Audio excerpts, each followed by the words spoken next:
अगर आपको किसी का विल बढ़ाना है तो उसको इज्जत देनी चाहिए, सम्मान देना चाहिए, उससे उसकी इच्छा शक्ति बढ़ जाती है। इमोशंस होना ठीक है पर इमोशनल होना गलत है, सेंटिमेंट होना ठीक है, सेंटिमेंटल होना गलत है। मृत्यु तो एक बार आती है पर अपमान अगर हो जाता है तो वो मृत्यु रोज रोज आती है। जो आदमी री इन्वेंट नहीं कर रहा, रेलेवेंट नहीं कर रहा, उसका गेम ओवर हो गया। मौत के दर्द से ज्यादा दर्द होता है जब इंसान की इज्जत समाप्त हो जाती है। या तो अपने आप को री इन्वेंट करो या फ्यूचर को इन्वेंट करो। जो आदमी वहीं रह गया और इंप्रूवमेंट साइकिल नहीं लेकर के आया वो बर्बाद हो जाएगा।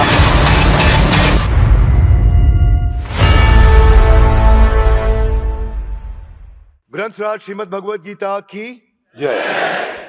आज का दूसरे अध्याय का 34वां श्लोक और आपसे चर्चा करने वाले हैं, जहां पे अब कृष्ण जो है अलग अलग उपाय से अर्जुन को वापस लेके चल रहे हैं अपने साथ। दूसरे अध्याय के 34वें श्लोक पे हम आ चुके हैं और इस श्लोक में हम यहाँ पे चर्चा करेंगे। श्लोक को आप मेरे पीछे दोहराइए। अकीर्तिम चापि भूतानि कथयन्ति ते अव्ययम संभावितस्य च कीर्ति मरणादि अतिरिच्यते। अकीर्ति मतलब इनफेमी। इनफेमी का मतलब बेइज्जती। कृष्ण अभी सारे प्रिंसिपल अर्जुन को नहीं बता रहे। कृष्ण कह रहे हैं इनफेमी, तुम्हारी बेइज्जती हो जाएगी। भूतानी उन लोगों की जिनको एक बार इज्जत मिल जाती है। कथयन्ति, लोग कथा करेंगे अर्जुन, तुम्हारी कथा करेंगे तुम्हारे विषय में। अव्ययम, व्यय, हाथ आगे लाइए। व्यय मतलब खर्चा हो जाना, खत्म हो जाना। व्यय मतलब एक्सपेंडिचर जो खत्म हो जाता है। अव्यय ये वो चीज है जो कभी समाप्त नहीं होती। अव्ययम संभावितस्य, उसको जिसको इज्जत मिल चुकी है एक बार। अकीर्ति, उसकी कीर्ति मतलब इज्जत, अकीर्ति मतलब इज्जत खत्म हो जाना। मरणाद अतिरिच्यते, ये मरने से भी ज्यादा बुरा होता है। अनुवाद और तात्पर्य श्रील प्रभुपाद जी के द्वारा। श्रील प्रभुपाद की जय। दूसरे अध्याय के 34वें श्लोक के अनुवाद में श्रील प्रभुपाद कहते हैं, लोग सदैव तुम्हारे अपयश का वर्णन करेंगे अर्जुन, और सम्मानित व्यक्ति के लिए अपयश मृत्यु से बढ़कर है। People will always speak of your infamy and for those who have been honoured, एक बार अगर इज्जत मिल गई, those who have been honoured, then this honour is worse than death. Arjun तुम्हारी एक बार इज्जत की जा चुकी है, लेकिन अब अगर तुम्हारी इज्जत छीन ली तो तुम बर्बाद हो जाओगे। अगले श्लोक में कहते हैं कृष्ण कि the great generals who have highly esteemed your name, जिन लोगों ने, जनरल्स बड़े बड़े लोगों ने तुम्हारे को इज्जत करी है, they will think that you have left the battlefield out of fear only, तुम भय के कारण भाग गए हो। जिन जिन महान योद्धाओं ने तुम्हारे नाम तथा यश का सम्मान दिया है, वो सोचेंगे कि तुमने डर के मारे युद्ध भूमि छोड़ दी है और इस तरह तुम्हें तुच्छ मानेंगे। They will consider you a coward, यहां कावर्ड को तुच्छ बोला गया है। Your enemies will describe you in many unkind words. दूसरे अध्याय का 36वां श्लोक, वो क्या बोलेंगे? वो कहेंगे कि तुम्हारे शत्रु अनेक प्रकार से तुम्हें कटु शब्दों से तुम्हारा वर्णन करेंगे और तुम्हारे सामर्थ्य का उपहास करेंगे। तुम्हारे इसी दुखदाई, तुम्हारे लिए इससे ज्यादा दुखदाई और क्या हो सकता है? What could be more painful than for you. यहां से शुरू करते हैं। यह था दूसरे अध्याय का 34, 35, 36। यहां पे चर्चा क्या हो रही है? यहां कृष्ण बता रहे हैं कि और कारण अभी तुम्हें अर्जुन बताऊंगा कि तुम्हें क्यों युद्ध करना चाहिए, पर पहला कारण समझ लीजिए। जो मैस्लो की हायरार्की दूसरे अध्याय के शुरुआत में पीछे के एपिसोड्स में कृष्ण ने समझाई थी।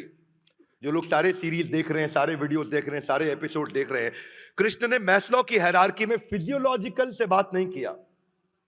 हाथ आगे लाइए। सबसे नीचे शारीरिक इच्छाएं, उसके ऊपर मानसिक, बौद्धिक, आत्मिक, आध्यात्मिक। कृष्ण ने ऊपर से शुरुआत करी। कृष्ण ने क्या बोला कि तुम ये धन ऐश्वर्य के लिए नहीं कर रहे, तुम राजपाट के लिए नहीं कर रहे। अर्जुन प्रिंसिपल समझाया, क्योंकि अर्जुन बहुत शक्तिशाली व्यक्ति था। एक शिकारी के वेश में जब जाकर के उसने भगवान शिव को जाकर के हराया तो उनसे पाशुपात अस्त्र प्राप्त किया था। उसके पास कई विशेष हथियार थे। उसको ब्रह्मास्त्र मिला था गुरु द्रोणाचार्य के द्वारा, उसको सम्मोहन अस्त्र मिला था कुबेर के द्वारा, वो किसी को भी सम्मोहित कर सकता था। अर्जुन बहुत शक्तिशाली था, अर्जुन के पास सारे स्किल्स थे पर विल नहीं थे, तो भगवान ने विल देने के लिए पहले उसके रिकॉग्निशन पे काम करना शुरू किया। अगर आपको किसी का विल बढ़ाना है तो उसको इज्जत देनी चाहिए, सम्मान देना चाहिए, उससे उसकी इच्छा शक्ति बढ़ जाती है। मेरी बात समझ आ रही है लाउडली? Yes no? इंद्रास्त्र मिला था जो इंद्र ने दिया था, वरुणास्त्र दिया था जो वरुण ने दिया था। वरुण, भगवान वरुण जो है, उन्होंने ऐसा अस्त्र दिया कि किसी भी समय कोई भी तुम पे अगर किसी भी प्रकार का अटैक करेगा तो तुम नदी समुद्र बाण ऐसे छोड़ोगे कि इतना पानी उस पे आ जाएगा, सब कुछ बह जाएगा, पूरा शरीर, पूरा का पूरा शहर बह सकता है। बहुमास्त्र मिला था जो कि मां भूमि ने दिया था उनको, और उसमें क्या कहा था कि कहीं पे भी तुम हो और फंस जाओ तो तुम डीप टनल, सुरंग, गुफाएं तैयार कर सकते हो और उन गुफाओं से तुम गायब हो सकते हो। उसको नागास्त्र दिया गया था कि नाग के रूप में परिवर्तित हो जाएंगे तीर सारे। उसको गरुड़ास्त्र दिया गया था कि किसी ने नागास्त्र छोड़ दिया तो गरुड़ आकर के सारे सांपों को समाप्त कर देंगे। उसके पास अंतर्ध्यान अस्त्र था जो कुबेर ने दिया था कि जब चाहो तुम अपने आप को या किसी को भी अंतर्ध्यान करके गायब कर सकते हो। अर्जुन, तुम इतने बुद्धिमान, इतने शक्तिशाली, इतने स्किल्ड हो, अगर तुमने जॉब से डांट खाने पे रिजाइन कर दिया तो लोग कहेंगे कावर्ड था। क्या मेरी बात समझ आ रही है लाउडली? Yes no? एक और त्वस्त्र नाम का अस्त्र भी था। ये बहुत ही अद्भुत अस्त्र हुआ करता था कि जिसमें आप बिना कुछ किए उस अस्त्र के चलाने से आपके सामने जो आपके शत्रु की सेना है वो आपस में लड़ने लग जाए। उसके पास वो सारी टैक्टिक्स, वो सारी स्ट्रैटेजीज थी जिसके द्वारा वो कंपटीशन के पूरे मार्केट शेयर को एक्वायर कर सकता है। पर ऐसी कंपनी जो इस स्टेज के अंदर अचानक छोड़ दे एक किसी इमोशनल तकलीफ के चलते, without understanding the right philosophy, उनको एक वज्रास्त्र दिया इंद्र ने कि सामने वाले पे ऐसा वज्रपात हो जाए, यानी कि सारे सैन्य प्रमाण पत्र, जिसको बोलते हैं सर्टिफिकेशंस, जो भी इंटरनेशनल सर्टिफिकेशंस, ग्लोबल, यूनिवर्सल और मल्टी यूनिवर्सल, यानी कि अलग अलग लोगों के सर्टिफिकेशंस भी थे उनके पास। और बावजूद उसके बीइंग मोस्ट क्वालिफाइड व्यक्ति, अगर आपने युद्ध छोड़ दिया तो मरणादि अतिरिच्यते। और ऐसा कभी कभी ये तब होता है एक इंसान के साथ जब वो एक इमोशनल स्टेज के चलते, इमोशंस होना ठीक है पर इमोशनल होना गलत है, सेंटिमेंट होना ठीक है, सेंटिमेंटल होना गलत है। परिस्थितियों के चलते जब कभी व्यक्ति भटकता है मार्ग से तो उसमें भगवत गीता काम आती है। जो व्यक्ति ये सारी सीरीज को अटेंड कर रहा है, सारे एपिसोड्स को अटेंड कर रहा है, वो समझ पाएगा। छोटी छोटी गलतियों के कारण माइकल जैक्सन, जिसको भगवान माना जाता था पॉप म्यूजिक का, लोग पूजा करते थे माइकल जैक्सन की। लुई विटॉन उसका सबसे बड़ा ब्रांड एंडोर्सर, जिसकी वो एंडोर्समेंट करता था, सबसे बड़ा स्पॉन्सर था लुई विटॉन। सारा खर्चा माइकल जैक्सन की जिंदगी का लुई विटॉन। जिस दिन एक बार बच्चे के साथ में सेक्स करने का, मॉलेस्टेशन का उसके ऊपर एक इल्जाम लगा, लुई विटॉन भी गया, सारे के सारे दुनिया के स्टेज शो भी कैंसिल हुए, उसकी म्यूजिक सीडीज, म्यूजिक कैसेट की जितना भी उसका बिजनेस था वो सारा ड्रॉप हो गया। वो एक मॉलेस्टेशन के कारण इवेंट, कॉन्सर्ट्स सब बर्बाद हो गए। क्यों? अकीर्ति चापी भूतानी। ऐसा अकीर्ति हुआ उसका। सबसे बड़ा एग्जाम्पल जो हमेशा याद करता हूं वो बिल क्लिंटन का है। बिल क्लिंटन दुनिया के सबसे शक्तिशाली, देश के सबसे शक्तिशाली राष्ट्रपति रहे हैं, हार्वर्ड के पढ़े हैं, येल के पढ़े हैं, गवर्नर रह चुके हैं पहले। और गवर्नर रहने के बाद बिल क्लिंटन कहां पहुंचे? बिल क्लिंटन जानते हैं, उनके देश की सॉकर और बेसबॉल टीम को, नेशनल टीम को रिप्रेजेंट कर चुके थे बिल क्लिंटन। सबसे बुद्धिमान लोगों में माना जाता था बिल क्लिंटन को। पर उसके बाद मोनिका लेविंस्की के बाद अमेरिका का पहला मीटू मूवमेंट चालू हुआ था। बाद में यहां मीटू मूवमेंट किसी और के साथ शुरू हुआ था, because several women had put their allegations. बस यही है, मरणादि अतिरिच्यते। उसके बाद क्या हुआ? बिल क्लिंटन कभी वापस नहीं उठ पाए, कभी आगे नहीं आ पाए। इसमें दो बातें हैं जो आपको समझनी बहुत जरूरी है।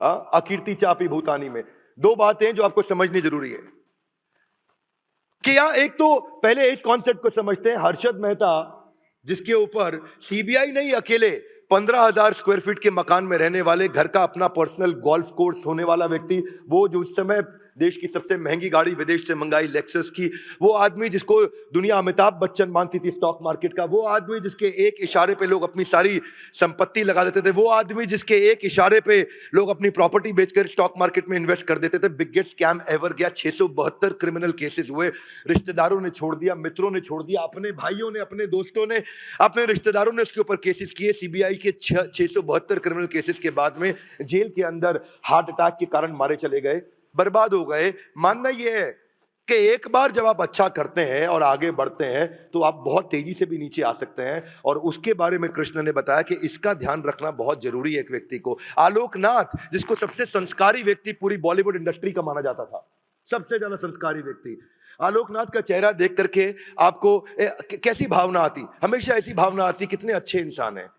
लेकिन आलोकनाथ के ऊपर मी टू मूवमेंट की शुरुआत ही उसी इंसान से हुई। एक्चुअली बाद में वो एक एक्टिंग करते बॉलीवुड में विलेन, मेरे को नाम याद नहीं आ रहा, आऊ आऊ बोलते, क्या नाम है, शक्ति कपूर के ऊपर भी लगा, लेकिन लोगों को शक्ति कपूर की चर्चा नहीं करी। उन्होंने कहा हो सकता है करे। आलोकनाथ का हुआ तो कितना नाम खराब हुआ। क्या मैं समझा पा रहा हूं आपको? वो संस्कारी ऑन स्क्रीन जिम्मे जितनी स्ट्रांग थी, रेणुका शहाणे ने बताया बाद में कि इसकी प्रेडेटरी आदतों का हमारे को पता था, शराब पीने के बाद ये क्या करता था औरतों के साथ, एक के बाद एक, एक के बाद एक, एक के बाद एक। वही हुआ संभावितस्य च कीर्ति मरणादि अतिरिच्यते। मैं एक एथलीट था और दो लोग मैं जिसको बहुत फॉलो करता था, मैं डिएगो मैराडोना और बेन जॉनसन। मेरे को फुटबॉल और ट्रैक एंड फील्ड बहुत पसंद था। मैं लॉन्ग डिस्टेंस रनिंग किया करता था, 5 किलोमीटर 10 किलोमीटर रोज रनिंग करता था सालों साल तक। मेरे पास कम से कम पर्सनली अपनी बात बता रहा हूं 80 70 80 मेडल्स रहे हैं। हर साल स्कूल का बेस्ट आउटस्टैंडिंग एथलीट अवार्ड्स मिलते थे मेरे को। तो मैं बेन जॉनसन को देखता था कि पृथ्वी का सबसे जीवित, सबसे तेज धावक ऐसा एक इंसान। पर बेन जॉनसन के बारे में क्या हुआ, उसको कैनेडियन स्पोर्ट्स मिनिस्टर ने बोला he is a disgrace on Canada, क्यों मरणादि अतिरिच्यते। यही मैं आपको बोल रहा हूं कि कथयश्यन्ति, हाथ आगे लाइए, आपके बारे में कथा करेंगे लोग, और कितनी कथा करेंगे, अव्ययम, समाप्ति नहीं होगी, इतनी नेगेटिविटी की कथा होगी। तो कृष्ण वहां से अर्जुन को समझा रहे हैं, और अर्जुन अभी साथ साथ सुन रहे हैं, क्योंकि अर्जुन दूसरे अध्याय के 7वें श्लोक में सरेंडर कर चुके हैं।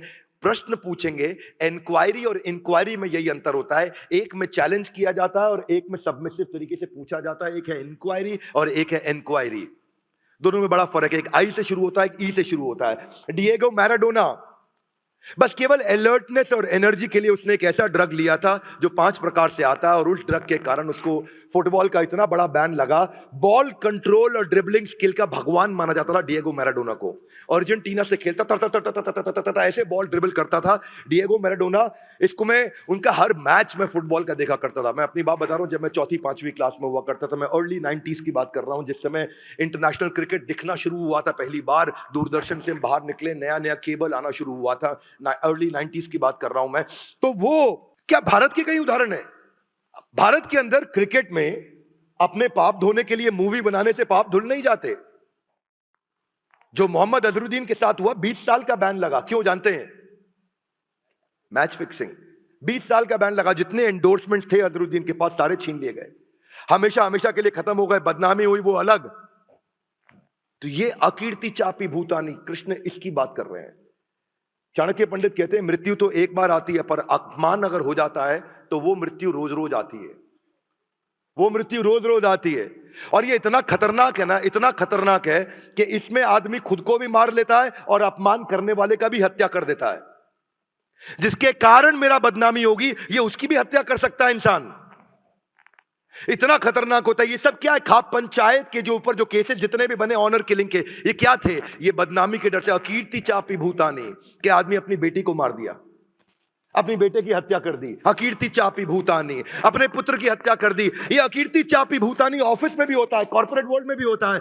शुरू में जब कंपनी शुरू होती है, नए नए एम्प्लॉय को बड़ी इज्जत मिलती है क्योंकि वो सब कुछ कर रहा होता है, और बाद में जब बड़े बड़े स्टॉलवर्ट लीडर आने लग जाते हैं, वही पुराना एम्प्लॉय बेकार हो जाता है, वही पुराना एम्प्लॉय आउटडेटेड हो जाता है, वही पुराना एम्प्लॉय अगर अपने आप को रीइन्वेंट और रेलेवेंट नहीं कर पाता, वही पुराना एम्प्लॉय खत्म हो जाता है। तो केवल डिसऑनर नहीं, लैक ऑफ ऑनर भी बहुत बड़ा इंडिकेटर है। क्या मेरी बात समझ आ रही है? Yes no? केवल डिसऑनर नहीं, लैक ऑफ ऑनर। तो कृष्ण जानते हैं कि मुझे अर्जुन को क्या समझाना है, कब क्या बात करना है। आगे चलते जाएंगे तो अर्जुन को अलग अलग प्रिंसिपल समझाएंगे जो आप जीवन में उतारोगे तो आप अलर्टनेस, आपकी strength, attitude, behaviour, learning, perception, motivation, overcoming anger, overcoming anxiety, focus, strength. Bhagavad Gita भगवान है मोटिवेशन की, भगवत गीता भगवान है उस अंडरस्टैंडिंग की जो आपकी जिंदगी को परिवर्तित कर सकती है। जिंदगी में कभी तकलीफ आ जाए, किसी का चेहरा देखने की जरूरत नहीं, गीता खोल लेना, उसी श्लोक में उत्तर मिल जाएगा। यही दुनिया के सारे बड़े लीडर्स बताते रहे। इस प्रिंसिपल से बाहर आने के लिए इसका जो अदर साइड है ना, अदर साइड ये है कि डिसऑनर से ज्यादा बुरा कई बार लैक ऑफ ऑनर भी होता है। राजेश खन्ना, अमिताभ बच्चन एक साथ शुरू हुए थे। अमिताभ बच्चन का हर 10 साल नीचे, हर 10 साल ऊपर, हर 10 साल नीचे, हर 10 साल ऊपर हुआ। राजेश खन्ना का एक बार नीचे हुआ, वो री इन्वेंट और रेलेवेंट नहीं कर पाया। आज तक बॉलीवुड के इतिहास में 60 साल तक, 6 दशक तक अगर कोई आदमी अपने आप को बार बार री इन्वेंट और रेलेवेंट करता रहा है तो वो अमिताभ बच्चन है। उन्होंने कंसिस्टेंटली अपने आप को री इन्वेंट और रेलेवेंट किया है। ये बड़ा इंपॉर्टेंट है। घर में भी एक बहू आती है, उससे सब बड़ा प्यार करते हैं। जब अगली बहू आती है उसको ज्यादा ध्यान देते हैं तो बड़ी वाली बहू को टेंशन होने लग जाती है, तो वो घर में कॉन्स्पिरेसीज क्रिएट करती है। क्यों जानते हैं? क्योंकि डिसऑनर नहीं है, ये लैक ऑफ ऑनर है। घर में एक बच्चा पैदा होता है, दूसरा बच्चा पैदा होने के बाद पहले बच्चे को प्रेम जब कम मिल रहा होता है उसको तकलीफ होती है। हरियाणा के अंदर एक 12 साल के बच्चे ने अपनी 8 साल की बहन को इसलिए मार दिया क्योंकि उसके चक्कर में मां उसको बार बार तंग करती थी। क्यों? डिसऑनर नहीं, लैक ऑफ ऑनर था। ये जो प्रिंसिपल जब कृष्ण समझाते हैं ना तो बुद्धि का विकास अलग लेवल पे होने लग जाता है। आपको ये समझना है कि लैक ऑफ पेरेंटल अटेंशन को लेकर के एक नया टर्म कॉइन हो गया है जिसको बोलते हैं सिबलिंग राइवलरी। सिबलिंग राइवलरी के लिए साइकोलॉजिस्ट आजकल काम करने लगे हैं। क्यों? क्योंकि उनको मालूम है ये प्रिंसिपल है। ये साइकोलॉजी जितनी भगवत गीता सिखा सकती है दुनिया में कोई नहीं सिखा सकता। हमारे देश में जो पहले मोटिवेशनल स्पीकर हुए हैं पिछले कुछ सालों में वो शिव खेड़ा थे, और क्या लेजेंडरी मोटिवेशनल स्पीकर, मैं उनका सम्मान करता हूं। पर आज शिव खेड़ा किधर है? खत्म हो गया सब कुछ, गेम ओवर, दिखाई नहीं पड़ती। ये वो व्यक्ति हैं जिन्होंने कास्ट बेस्ड रिजर्वेशन पे बहुत काम किया था, जिन्होंने एक इंडिया की एक फाउंडेशन, कंट्री फर्स्ट फाउंडेशन भी बनाई। ये भारत को लेकर के बड़े सजग थे। पर शिव खेड़ा क्या किया उन्होंने? वो सीडी बेचते रह गए, और अब सीडी का जमाना खत्म हो गया। वो अपने आप को री इन्वेंट और रेलेवेंट नहीं कर पाए, वो फ्री वीडियोस नहीं बना पाए, वो केवल पेड सीडी और एक किताब ही यू कैन विन बेचते रह गए। आज शिव खेड़ा के बारे में कितने सब्सक्राइबर हैं? आज अच्छे किसी यूट्यूबर को देख लो, जितने शिव खेड़ा के लाइफ टाइम सब्सक्राइबर हैं उतना एक अच्छा यूट्यूबर एक दिन में ऐड करता है। क्या मेरी बात समझ आ रही है? इसको बोलते हैं reinvent and relevant. Anuradha Paudwal Lata Mangeshkar के बाद एक ही महिला थी जिसको पोस्ट डॉक्टरेट की डिग्री से अवार्ड किया गया था, पद्मश्री। अनुराधा पौडवाल का इतना नाम था कि अगर अनुराधा पौडवाल अपने आप को रीइन्वेंट करती ना तो दूसरी लता मंगेशकर आज देश में मानी जाती। आज उन्हें कोई याद नहीं करता, केवल एक भजन गायिका के नाम पर रह गई। इसीलिए अकीर्ति चापी भूतानी के प्रिंसिपल में कृष्ण ने समझाया कि कंसिस्टेंटली आपको अपने आप को रीइन्वेंट और रेलेवेंट करना पड़ेगा। हाथ आगे लाइए क्योंकि जमाना बदल रहा है। Give me your hands out, come on. जमाना इतनी तेज बदल रहा है कि इस समय जो पढ़ाई है वो कंटिन्यूअसली ऑनलाइन होती जा रही है। लोग गाड़ियां नहीं खरीद रहे, ड्राइवरलेस गाड़ियां होती जा रही है, और न केवल ड्राइवरलेस, ओला उबर के आने से गाड़ियों की बिक्री कम होनी शुरू हो गई है। क्या मेरी बात समझ आ रही है? Loudly yes no. आज ऑनलाइन एग्रीगेटर आ गए, ब्यूटी पार्लर घर पहुंच गया। जो आदमी रीइन्वेंट नहीं कर रहा, रेलेवेंट नहीं कर रहा, उसका गेम ओवर हो गया। आज ट्रैवल एजेंट्स के धंधे को गो आई बीबो खा गया, थॉमस कुक खा गया, मेक माई ट्रिप खा गया, ओयो खा गया। क्यों? क्योंकि लोग अपने आप को रीइन्वेंट और रेलेवेंट नहीं कर रहे। पहले कबूतर चिट्ठी लेके जाया करता था, उसके बाद शाही पैगाम आया, उसके बाद डाकिया आया, डाकिया को टेलीग्राम ने खत्म किया, टेलीग्राम को ईमेल खा गया, ईमेल को सोशल मीडिया ने बर्बाद किया, सोशल मीडिया को व्हाट्सएप ने खत्म कर दिया। आज व्हाट्सएप के खात्मे के लिए 25 टीमें बैठी हैं यूएस के अंदर। ये कैसे व्हाट्सएप को खत्म कर दे? हाथ आगे लाइए, जमाना बदल रहा है। Give me your hands out, come on. जमाना जिस स्पीड से अपने आप को बदल लो, वही अर्जुन को कृष्ण ने बदला थोड़ी देर के अंदर। सबसे कठिन दौर के अंदर उस समय अर्जुन को बदला जिस समय युद्ध चालू हो चुका था, शंख बज चुके थे, तीर चल रहे थे। सबसे कठिन दौर के अंदर कृष्ण इतनी डीप इंटेलिजेंट बातें कर रहे थे। अनुराधा पौडवाल जिसको नेशनल फिल्म फेयर अवार्ड उसको मिले, national award film fair award से भी बड़ा माना जाता है, पर उसके बाद आज केवल एक भजन गायिका के रूप में रह गई। उनको कोई याद नहीं करता है। इसलिए डिसऑनर और लैक ऑफ ऑनर के बाद के लिए आपको एक ही काम करना है। आपको ड्रग्स लेने की जरूरत नहीं थी डिएगो मैराडोना या फिर बेन जॉनसन। आपको अपने आप को रीइन्वेंट और रेलेवेंट करना है, क्योंकि जो मौत के दर्द से ज्यादा दर्द होता है जब इंसान की इज्जत समाप्त हो जाती है। एक एंटरप्रेन्योर को जिंदगी भर अपने आप को रीइन्वेंट और रेलेवेंट करना है। सत्या नडेला माइक्रोसॉफ्ट के सीईओ कहते हैं कि या तो अपने आप को री इन्वेंट करो या फ्यूचर को इन्वेंट करो। वही है एंटरप्रेन्योरशिप, इसके अलावा कुछ नहीं। क्योंकि जो आदमी वहीं रह गया और इंप्रूवमेंट साइकिल नहीं लेकर के आया वो बर्बाद हो जाएगा। हाथ आगे लाइए, improvement cycle guys, one more time, little loud, क्या improvement cycle? Business is about being able to reinvent yourself और invent the future, nothing less nothing more. एक साथ 80s 90s में माधुरी दीक्षित और मनीषा कोइराला चालू हुई थी। 2003 में एक साथ ही इन्होंने सबैटिकल लिया, कई साल का सबैटिकल लिया। वो यूएस चली गई, जाकर के डॉक्टर नेने से शादी कर ली, वो वहां सेटल हो गई। लेकिन माधुरी दीक्षित ने अपने पीक पे रिटायरमेंट सबैटिकल लिया, उसने अपने डाउनफॉल पे लिया, उसकी पिक्चरें फ्लॉप हुई, उसको वापस कोई लेने नहीं आया। माधुरी दीक्षित जब वापस आई, टेलीविजन प्रोग्राम्स के द्वारा, इसके द्वारा, शोज के द्वारा, मूवीज के द्वारा अपने आप को री इन्वेंट और रेलेवेंट करती रही। और क्या हुआ मनीषा कोइराला के साथ? वो शराब में डूब गई और उसका जो सम्राट दहल के साथ शादी हुई वो 2 साल से ज्यादा चली नहीं। कैंसर जैसी घातक बीमारी ने उसको बर्बाद कर दिया। उसके बाद मनीषा कोइराला कभी वापस नहीं आ पाई। माधुरी दीक्षित को आज भी लोग बड़े उत्साह से देखते हैं, सोशल मीडिया पे भी देखते हैं, टेलीविजन पे भी देखते हैं। और मनीषा कोइराला को उन्होंने शायद ये सोचा कि गुजरे वक्त की अभिनेत्री, अब उसका करियर और जिंदगी समाप्त हो चुकी है। एयरपोर्ट पे चलते हुए मनीषा कोइराला आपके बाजू से निकल जाए, कोई गर्दन घुमा के नहीं देखता है। और माधुरी दीक्षित का पता लग जाए कि वो आने वाली है तो पूरा देश वहीं खड़ा होकर के इकट्ठा हो जाता है। इसको बोलते हैं reinvent and relevant. Krishna किस फिलॉसफी से बात करते हैं, कहां लेके जाते हैं, ये था आज का श्लोक। अकीर्ति चापि भूतानि कथयश्यन्ति ते अव्ययम संभावितस्य चा कीर्ति मरणाद अतिरिच्यते। भगवद गीता एक ऐसा ग्रंथ है, इस एपिसोड के हर वीडियो को सबको देखना चाहिए, एक के बाद एक इसके एपिसोड्स हम आपको YouTube पे देते चले जा रहे हैं। आपको क्या लगता है भगवद गीता के ये सारे एपिसोड्स इन एक्शन देखने चाहिए? Loudly yes no. हाथ आगे लाइए। क्यों? क्योंकि ये गीता इन एक्शन। हाथ आगे लाइए, come on, Gita in louder everybody, one more time, Gita in. Gita को जीवन में कैसे उतारा जाए उसके बारे में एक एक श्लोक करके हम एपिसोड के बाद एपिसोड, एपिसोड के बाद एपिसोड, इसका एक भी वीडियो जीवन में मिस नहीं करना। हमारे साथ जुड़े रहने के लिए, इस एपिसोड को अंत तक देखने के लिए आप सबका हृदय की गहराई से प्रेम पूर्वक बहुत बहुत धन्यवाद। ग्रंथराज श्रीमद् भगवद गीता की जय। Thank you.